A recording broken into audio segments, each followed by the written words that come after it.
Com João Massano, bastonário da Ordem dos Advogados, e também César Afonso, inspetor da Polícia Judiciária. Muito bom dia aos dois e obrigado pela vossa presença. Doutor João Massano, começando aqui por si, já agora que análise faz para começar estas declarações de José Sócrates, que volta a dizer que já foi julgado e foi ilibado e deixa duras críticas não só à comunicação social, mas também ao Procurador-Geral da República? Muito bom dia. Eu diria que é a continuação da defesa do Sr. Engenheiro José Sócrates. É dizer que, no fundo, já foi julgado, é reafirmar os argumentos que ele tem andado a dizer aos jornalistas há muitos anos. Portanto, não é surpreendente, é coerente, diria. Agora, afirmar que a culpa é do Sr. Procurador ou é vossa, dos jornalistas, é uma estratégia processual quanto a mim. Agora, quem vai ter que tomar a decisão vai ter de dizer alguma coisa sobre isso. Agora, o que me parece que é importante nisto tudo é nós conseguimos perceber que é a primeira vez que um ex-primeiro-ministro está no banco dos réus. Esta é uma novidade, nunca tinha acontecido, nunca. É natural todo este mediatismo e tudo o que se vai passando, tudo o que se diz, e depois temos um problema que é: nós tivemos uma investigação que até foi relativamente rápida, porque produziu a acusação em 4 anos, considerando a dimensão do que estamos a assistir. Mas depois tivemos um grande entrave, que foi o tempo que demorou até haver uma decisão na instrução, e depois tivemos aquela decisão na instrução que, de facto, foi mais um atraso para tudo o que se passou e que levou a mais um recurso, e aí não foi culpa dos advogados.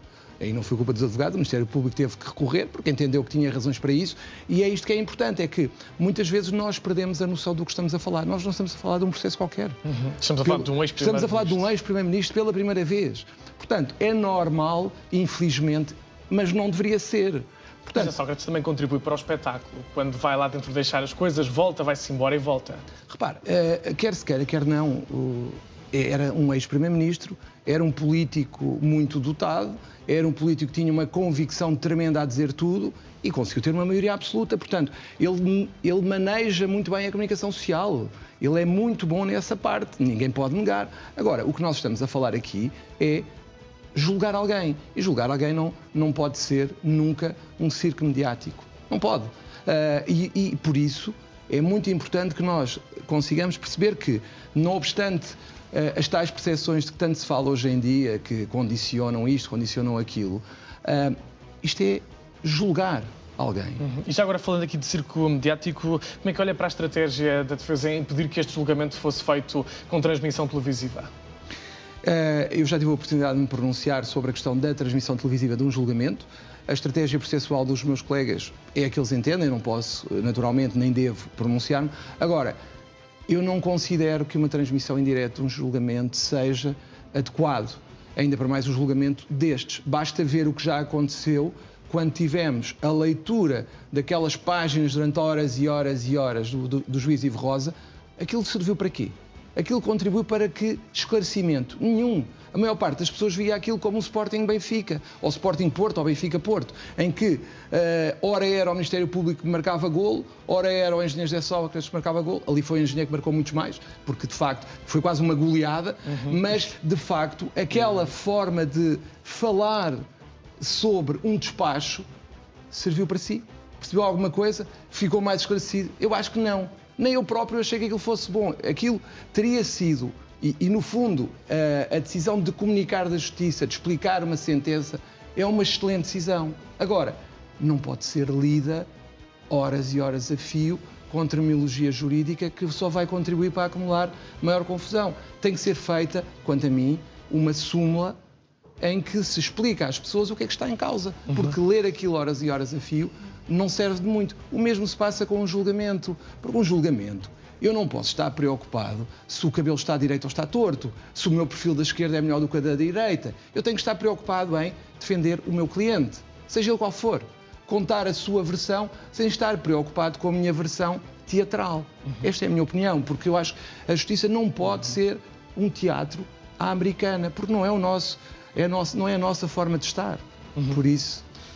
Doutor, já sabe, eu sei que o senhor tem um julgamento, mas portanto, se precisar de sair em direto, eu vou só ficar mais um pouco. Obrigado. Muito bem, obrigado. Doutor César Afonso, já agora também lhe peço o mesmo, uma primeira análise a estas declarações, que hoje foram bem mais curtas que as da semana passada. É verdade. Antes de mais, muito bom dia sobre o bastonário e pronto.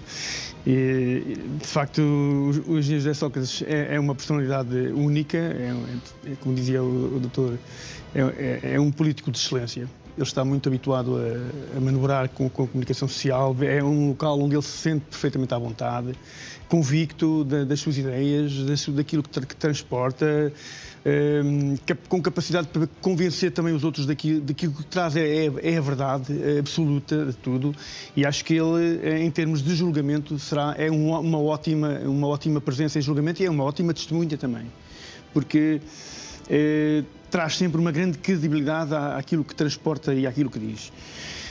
E pronto, de certa forma, ele fez aquilo que nós estamos habituados a que ele faça, e falar com a comunicação social, expor aquilo dizer o que vai fazer. Não sei se isto é bom ou se é mau.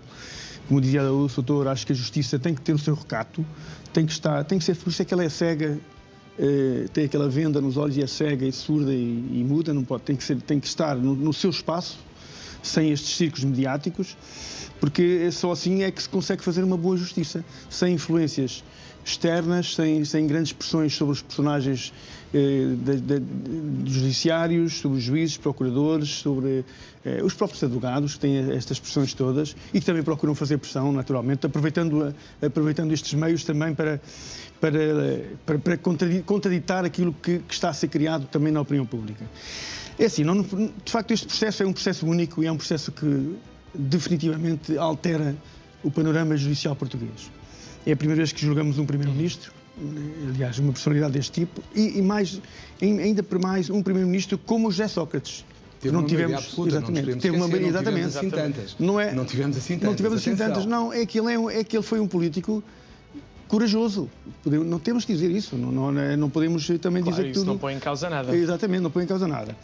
Mas, é assim, isto começou em 2013, se não estou em erro, com uma averiguação preventiva do Ministério Público, em que foram denunciadas transações internacionais de diversos montantes.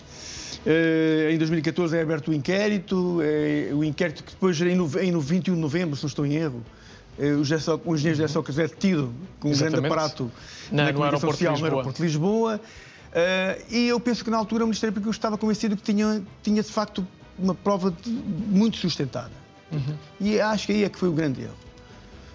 Eu costumo dizer que na investigação criminal não se prende para investigar, investiga-se para prender. E acho que talvez se tivesse sido feito um acompanhamento em termos de investigação diferente, as coisas pudessem ter tido outro resultado. Penso eu, não estou aqui também para julgar a investigação, mas também tenho que dizer aqui que esta investigação não foi surpresa na altura também, que quem deteve o engenheiro José Sócrates não foram elementos da Polícia Judiciária. Portanto, as pessoas estavam à espera que fosse a unidade de combate à corrupção, mas de repente aparecem aqui autoridades do sistema fiscal. Portanto, mas isso é explicado, peço desculpa por interromper. Sim, claro. Isso é explicado porque, segundo soube, toda a investigação que foi feita ao engenheiro Sócrates foi na área, primeiro, fiscal. E por isso é que era a autoridade tributária que estava melhor colocada para depois continuar e não se quis substituir a meio, pelo menos foi o que eu tenho ouvido dizer.